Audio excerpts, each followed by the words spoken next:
Hi, everyone. This is Kamali here from Rainbow Railroad, and thanks for joining me for this conversation.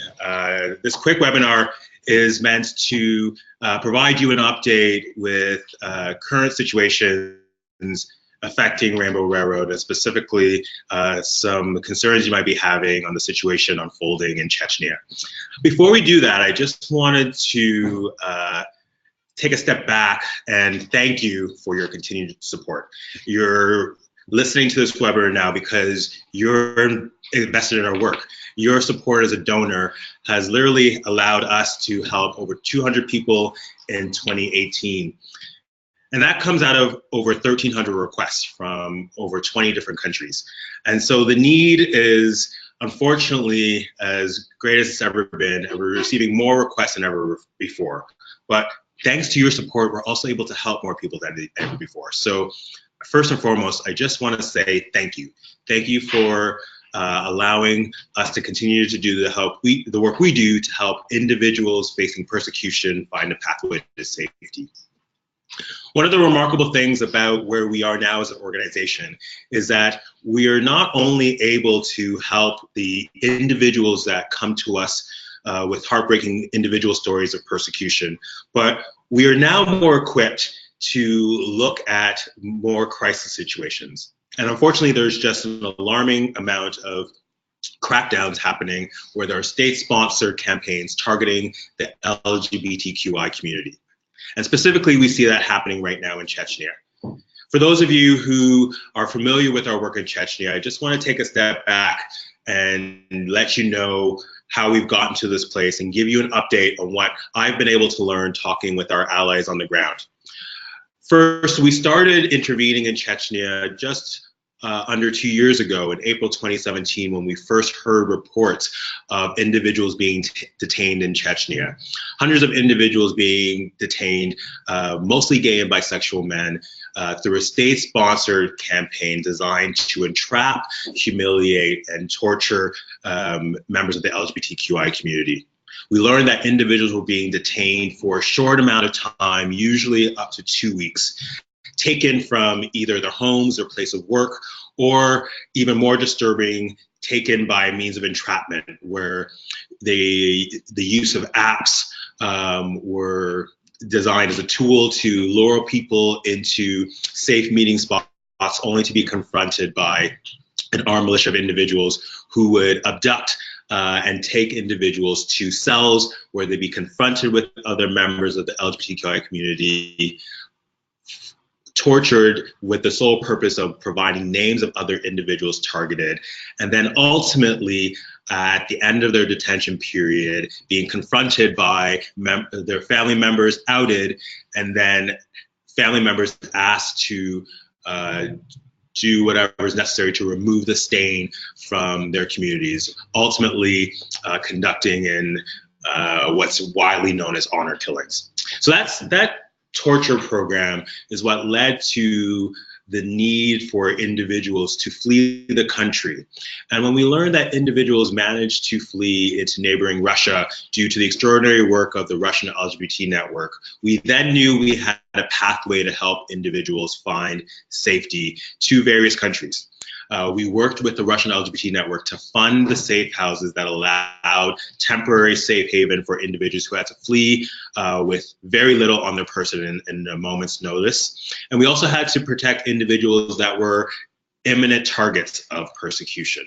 And so we funded those safe houses conducted by our allies on the ground.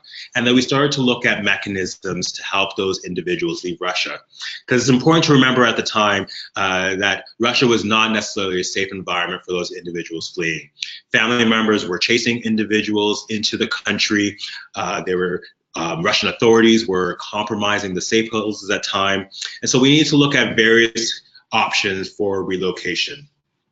Thanks to your support and the support of many others, we were able to help over 50 people relocate in 2017 alone, many of them coming into Canada, but other countries as well. But it's important to note that our efforts didn't stop in 2017, and persecution in Chechnya didn't stop in 2017.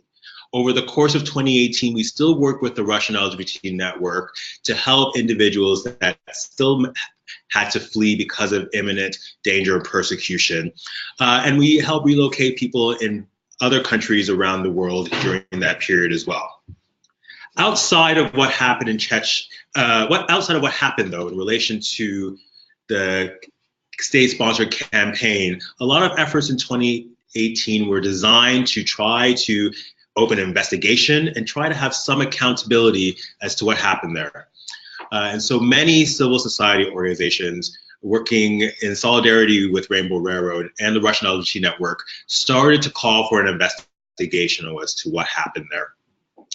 The calls for an investigation led to 15 countries of the Organization for Security and Cooperation of Europe, also known as the OSCE, to invoke a mechanism, what's known as the Moscow mechanism, which was designed to force an investigation as to what happened so that we have documented evidence that this happened. Remember, the President Kadyrov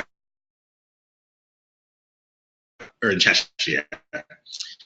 And so we needed to really ensure that there was an investigation to hold people into account and to ensure that these state-sponsored campaigns cannot happen with impunity. There was that mechanism, fortunately, did result in an independent expert examining what happened in the region, which led to a report that was released just this December. Unfortunately, we can infer that that report has led to the new wave, but the timing is suspect. We do know that the report was released in mid-December, and the news crackdown started shortly thereafter, which leads to a lot of questions as to whether this new campaign is a result of pushback from the Chechen regime across international pressure to stop these torture attacks, or if it's just been an extension of persecution that's been happening over the past year. Regardless, what we know is that, unfortunately, this latest crackdown is serious and it's ongoing. We know that there are at least 40 people who have been detained. We also know that while the last crackdown affected mostly gay and bisexual men, we also know that women are being targeted with this campaign as well. We also know that 2 individuals have been murdered, and we have confirmation of those murders. I can tell you that the Russian LGBT network, our brave allies on the ground, are continuously getting more information, are taking the lead once again and seeing if if there's a pathway to get people who are facing imminent danger into safe houses. That's part of the waiting game we're doing right now, is to determine the length of time people have been detained or in detention, whether there are more people being targeted for detention, and the ability for those individuals to flee. That's where our intervention efforts start. What we need to know is that there is a viable pathway for individuals to flee from Chechnya into safe houses in order to start looking at a pathway to help. What we also need to know is the capacity of the Russian LGBT network to take those people in, and of the conditions facing the people detained. These are all things that we are waiting patiently to figure out through constant contact and communication with the Russian LGBT network. There are a lot of disturbing reports that documentation is being confiscated from the individuals that are being detained, that they might not get access to the documentations, which will slow down any relocation efforts. And so the immediate thing that we can do right now is support all efforts to get people into the safe houses. The Russian LGBT network has been calling on support to allow temporary safe houses from areas into Chechnya into Russia. They have not yet called for additional funds, and we have not called on public support to allow people to allow a pathway to get people to relocate from Russia into countries outside of Russia. We need to wait and see. We also need to be very careful that we're able to determine individuals facing imminent danger because of this latest wave, or people who have faced ongoing persecution in Chechnya. Our efforts are complicated because this crisis gets international attention. And so the lessons learned from last time is that while there's a lot of public interest, we need to make sure that we are conducting a response in a slow, careful, methodic manner. I can tell you that once the time comes to advocate for the acceptance of refugees into various countries, whether it be Canada, United States, or other countries in Europe, we will heed that call and we will call on public support and mobilizing public support and funds in order to do that.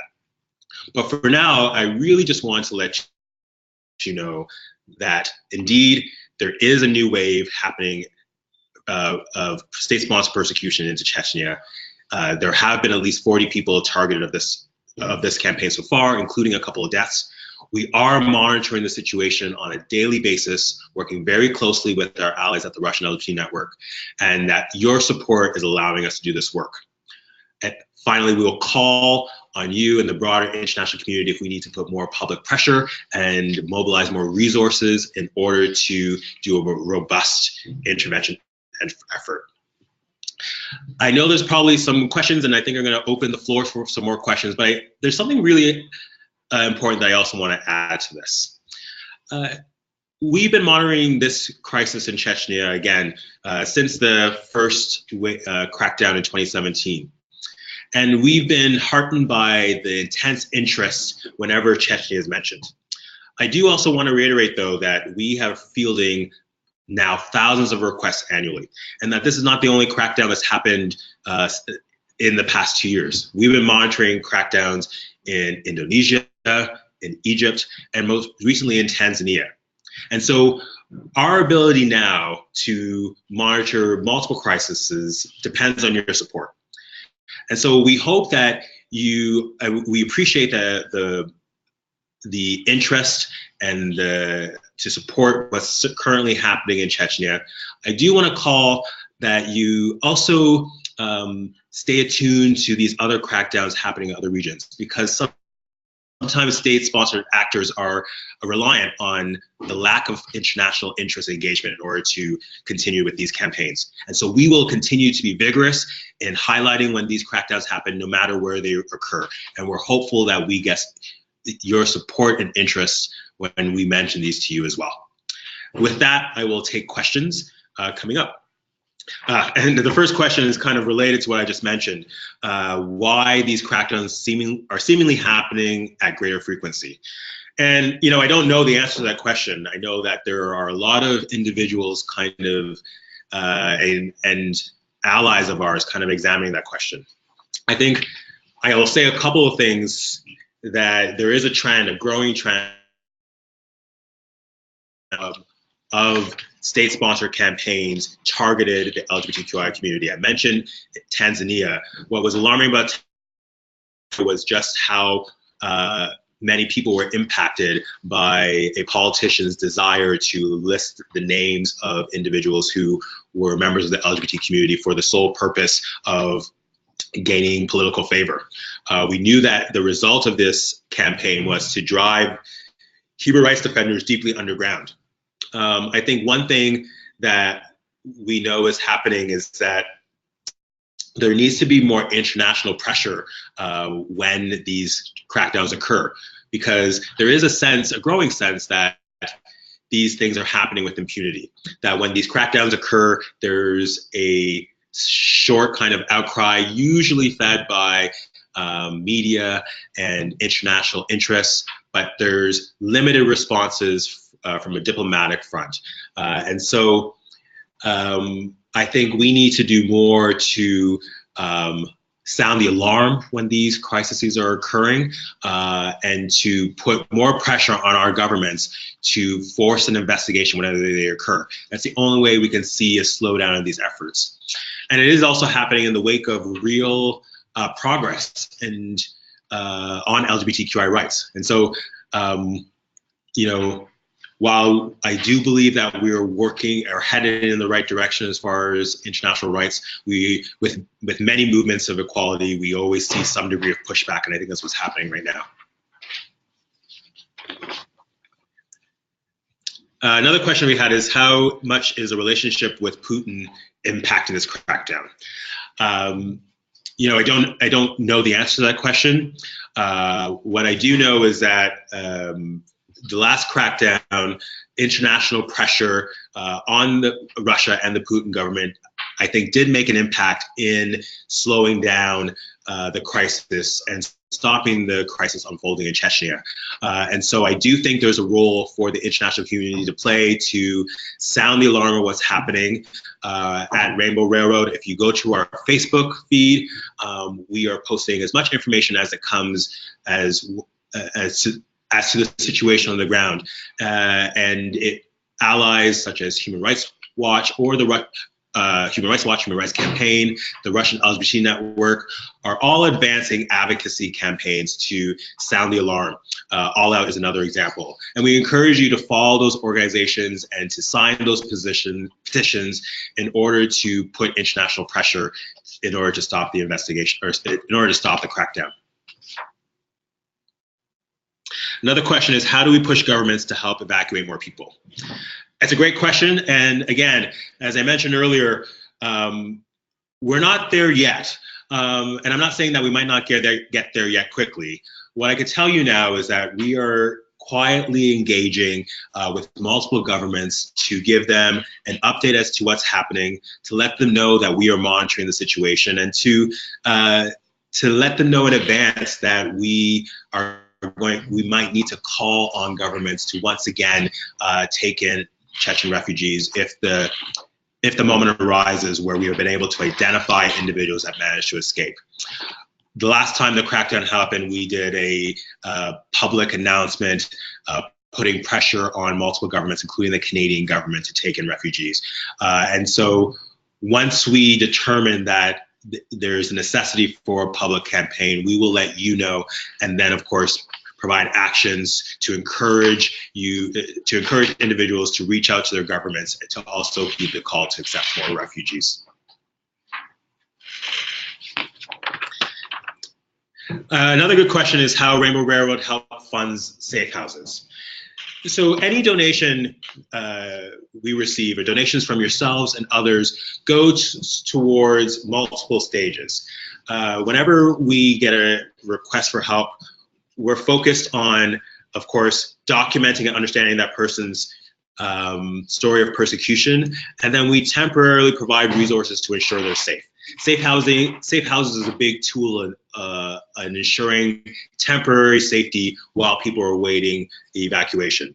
And so, as in the Chechen instance, we were able to do that specifically by allocating resources from our operating budget and designating those resources to the Russian LGBT network. And so a donation to Rainbow Railroad will help ensure that we have flexible funds in order to provide direct resources to these safe houses once people are able to flee from Chechnya into Russia. The question is, how are Chechen refugees doing who settled into Canada? Again, I want to point out that while we're, for those of you who are not based in Toronto, we're proud that we are an international organization, but we're also proud of what the Canadian government was able to do to help individuals resettle here. Again, I want to clarify that multiple countries took in Chechen refugees, although a large number did come into Canada. From what we were able to monitor, the individuals coming into Canada have been doing well. It's been over a year since they've resettled. And one of the challenges at the time is we had to keep the mission in our efforts to help relocate individuals here secret for the security and safety of the individuals and for to maximize the success of the effort. But what that meant was individuals needed a lot of support and quickly. A lot of individuals were so young, between 18 and 25, didn't know the language. They were dealing with traumatic experiences, injuries, and many just fearful for entering a new country that they did not imagine entering just a couple months prior. And so working with remarkable groups across the country and organizations based here in Toronto, like the 519 Community Center and others, we were able to mobilize communities to help resettle these individuals, to give them language training, to help with housing, to help with financial literacy. And it's been a real joy every time I've had the privilege and opportunity to run into them and to hear how they've been doing. And so we do know that that our efforts have helped, and our efforts collectively together with your support has helped, which is why we feel confident that we can do it again if we need to. With the lessons learned from having to respond so quickly to a previous crisis, we know that we're well equipped to respond once again. And so I want to take this time to just recap and to tell you what you could do next.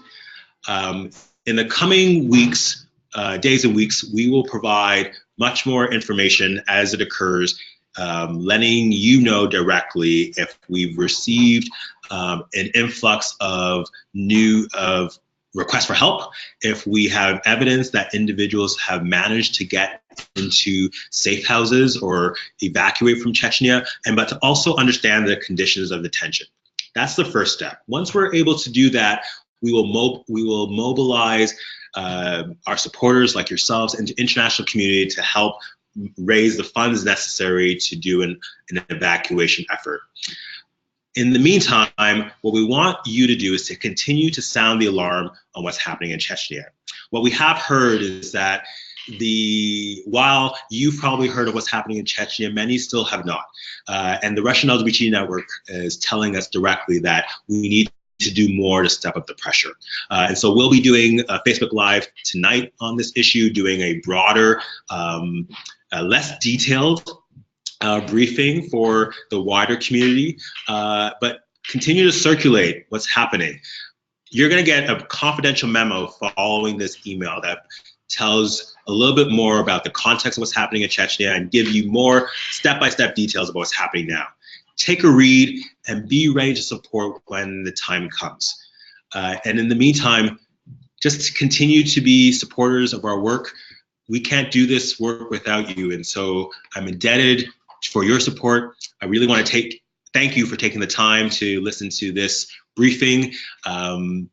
We hope for those of you who cannot make it, you'll be getting a recording of this webinar. We ask that you don't circulate this widely. I'm giving you a little bit more details because you're an important stakeholder, and we will give more details to our wider community of supporters when the time comes. In the meantime, please, once again, thank you so much for your continued support, and I'll be in touch soon.